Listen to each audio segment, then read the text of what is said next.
machos, muy buenas. Hoy os voy a hablar de qué pasa cuando Napoleón se va a la isla de Santa Elena para quedarse allí ya recluido. Es decir, cuando cae Napoleón, ¿qué sucede? Bueno, pues cuando cae Napoleón tenemos dos opciones. La primera es continuar con la obra de Napoleón.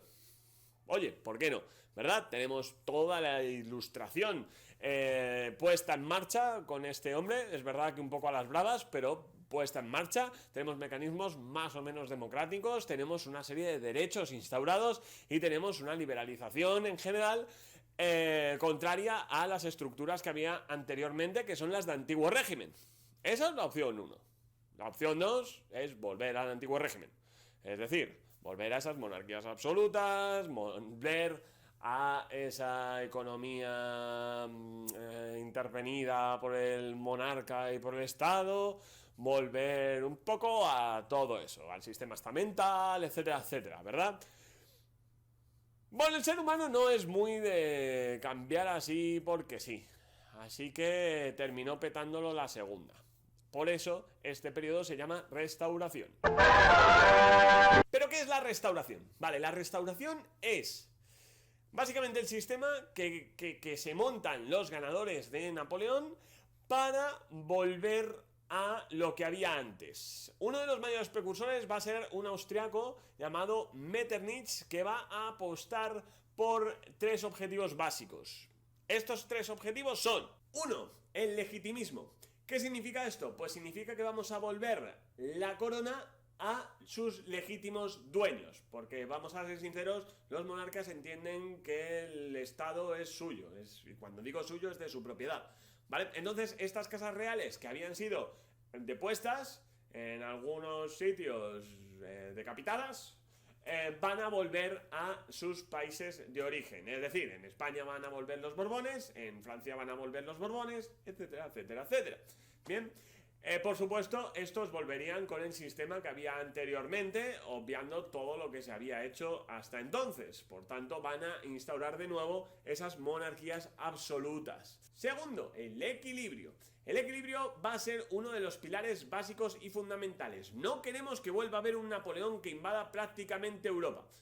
Esto es algo que se suele dar bastante durante toda la historia de Europa. Cada vez que alguno asoma un poquito la cabecita, ¿verdad? ¡Bimba! Tenemos un martillazo de todos los demás.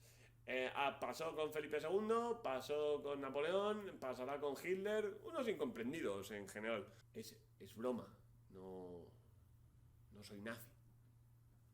Por si acaso. Básicamente este equilibrio lo que va a suponer es que le van a arrebatar un montón de tierras a Francia que habían sido conquistadas durante ese periodo, van a establecer estados tapón para que no se vuelva a expandir, ¿vale? Eso es fundamental. Y va a establecer una relación de fuerzas para que no vuelva a suceder. De hecho, se encarga a Francia como máxima protectora de ese equilibrio perdido con Napoleón. Es una forma de castigo un poco rara, pero bueno, supongo que es como mandarle al rincón de pensar y esas cosas. 3. El tercer objetivo va a ser la coordinación, para que haya ese equilibrio y poder asegurar que hay ese equilibrio y poder asegurar que las monarquías que son legítimas sigan reinando. Se tienen que coordinar y establecer ciertos parámetros, además de un ejército que sea capaz de contrarrestar los posibles pulsos que se eche a este nuevo sistema de la restauración. Porque una cosa no tienen entendida del todo, y es que los avances, por así decirlo, introducidos por Napoleón un poco con las armas, no vamos a engañarnos, fueron muy bien aceptados y le venían muy bien a una grandísima parte de la población.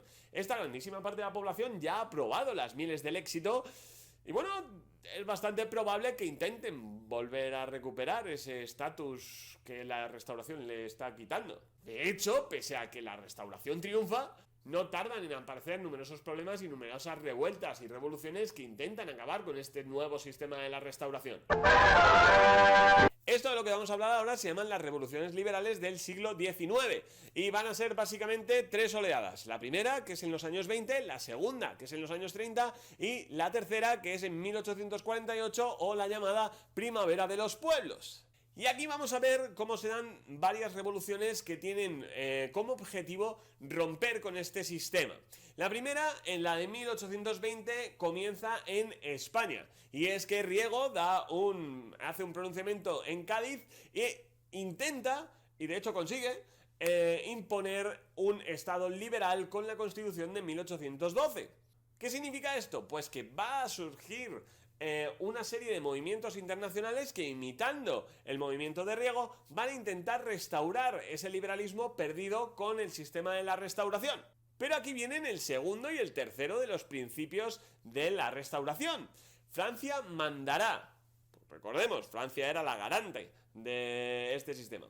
Francia va a mandar un ejército que se llamarán los 100.000 hijos de San Luis, pedidos por otra parte por Fernando VII, que no tiene problema en que otra vez un ejército francés invada España, pero bueno, para acabar con ese sistema nuevo liberal, ¿vale? De esta manera se vuelve a equilibrar la cosa.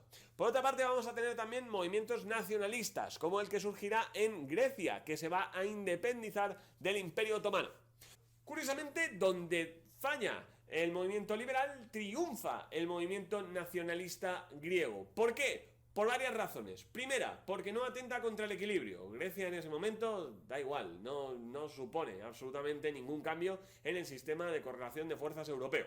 Así que, pa'lante. Segundo, tiene muchas simpatías. Grecia cae bien. Primero, le cae bien a los cristianos por ser rollo cristianos contra musulmanes. Segundo, le cae bien a los rusos porque son ortodoxos, como ellos. Tercero, le cae bien a algunas partes de los sectores liberales porque también son en parte liberales. Entonces va a recibir un montón de ayuda. También se ve un poco como lucha entre el occidente cristiano y musulmanes y tal. Bueno, tiene un rollito cruzado así un poco tal que también, oye, mola. Así que al final se independizan y triunfan. Segunda oleada, 1830. En Francia vamos a encontrarnos con la revolución de las barricadas. ¿Qué significará esto? Vale, pues que vamos a encontrar una gran parte del pueblo francés, sobre todo burguesía e intelectuales, que van a forzar la abdicación de Carlos X. Lo que pasa es que esta vez van a buscar un rey como alternativa. De hecho, van a buscar un rey que acepte los principios del liberalismo y acepte esa figura del monarca ciudadano que sería Luis Felipe de Orleans, llegando, pues bueno, a una monarquía parlamentaria. Por lo tanto, bueno, podemos decir que en ese sentido esta revolución sí que triunfó. En el sentido nacionalista tenemos luces y sombras. Por una parte tenemos a los pobres polacos que intentaron independizarse del Imperio ruso y que fueron absolutamente aplastadas por el ejército zarista, sin piedad y sin compasión, no tuvieron nada que hacer. Vale, y por otra parte tenemos a los belgas que se querían independizar de los Países Bajos y estos, por lo que sea, tuvieron una enérgica un enérgico apoyo de Francia, ¿verdad?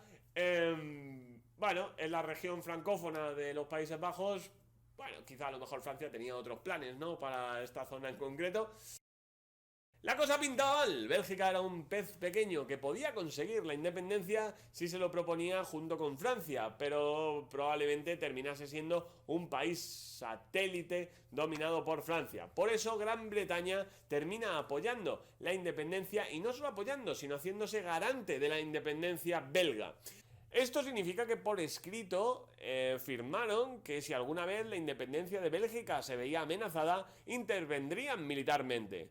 Eso explica la entrada de Inglaterra en la Primera y la Segunda Guerra Mundial, de hecho.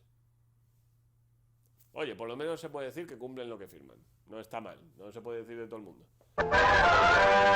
Y por último nos encontramos con 1848, la primavera de los pueblos. Se llama así porque tiene un gran carácter social y democrático. Es decir, ya no nos valen las figuras ilustradas en las que las capas altas de la sociedad participaban en política, esta revolución un poco burguesa. No. Ya necesitamos el concepto de soberanía popular y la participación de las masas en política. De hecho, es este año en el que se publica el Manifiesto Comunista. Primero vamos a empezar por los nacionalismos. Y es que en Europa existía una gran cantidad de naciones que se veían subyugadas a grandes imperios. Uno de ellos va a ser Austria, que va a ver cómo constantemente va a tener intentos de independencia por parte de esas pequeñas naciones, como pasó en Hungría, en Bohemia o incluso con la Confederación Germánica. Es verdad que ninguna de ellas llegó a triunfar, pero sí que pusieron los ladrillitos, bien, los cimientos para futuros procesos en los que finalmente conseguirían triunfar, como la unificación alemana. En Italia sucedería algo por el estilo. Lo que pasa es que en Italia, en vez de estar todos dentro de un estado superior, lo que pasa es que estaba muy disgregada. Se va a intentar unificar alrededor del Papa, pero es verdad que al negarse este pierde bastante fuelle. Vale, pero donde vayamos mucho más cambio es en Francia. Ojo que Francia ya había petado en la revolución de 1830, ya tenía un sistema liberal, ya tenía una monarquía en la que tenía un rey ciudadano que aceptaba los derechos individuales de las personas, Luis Felipe de Orleans. Pero no va a ser suficiente y van a instaurar una república en ese momento. Vamos a ver, evidentemente esto no duró, ¿vale? Enseguida fue capitalizada por un golpe militar que estableció un gobierno más moderado, que sería el de Napoleón III. También tener cuidado porque Napoleón III luego sería óbice de un montón de modificaciones en el mapa europeo, bien, apoyando voluntaria o involuntariamente las unificaciones italiana y alemana. Ojo, cuidado, que estamos hablando de gente que luego lo petó bastante en Europa.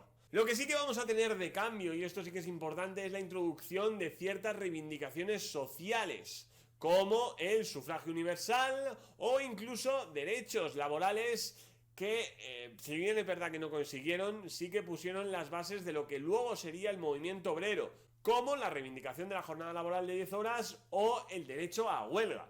¿Vale? Repito, no lo consiguieron, pero bueno, es un intento de consecución de los derechos obreros que luego sí que se materializarían. Bueno, chumachos, yo no tengo mucho más que deciros, es verdad que me he enrollado bastante en este vídeo, espero que os haya sido útil, que hayáis aprendido un montón y bueno, pues nos vemos en el siguiente vídeo. Hasta entonces, adiós, quesitos.